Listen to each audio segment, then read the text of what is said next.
হইব এইদিকেই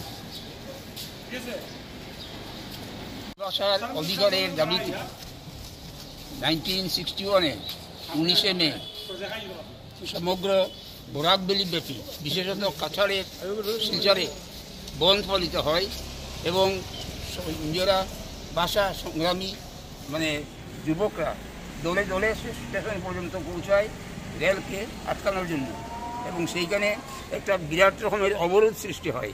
সেই অবরোধকে ভাঙতে সরকার নৃশংসভাবে গুলি চালায় এবং একাদশ যুবক স্বেচ্ছাসেবকের আত্মাহুতি হয় সেই স্থলে। সুতরাং আমরা সেই শহীদদের স্মরণ করে প্রত্যেক বছরই তাদের স্মরণ করি এবং আত্মবলিদানের প্রতিশ্রুতি করি। আমাদের একটা দুঃখ, আজকে 62-63 বছর হয়ে গেল, কিন্তু তাদেরকে এখনো শহীদ হিসাবে কোনো ডিক্লারেশন দেওয়া হয়নি। স্বীকৃতি পাবো, কবে স্বীকৃতি পাবো তার কোনো, সরকারের পর সরকার আসছে কিন্তু আমাদের শিলচরের বাংলা ভাষাকে বা পুরাপুরি বাংলা ভাষাকে এখন পর্যন্ত আমাদের কোনো সম্মান দেওয়া হচ্ছে না।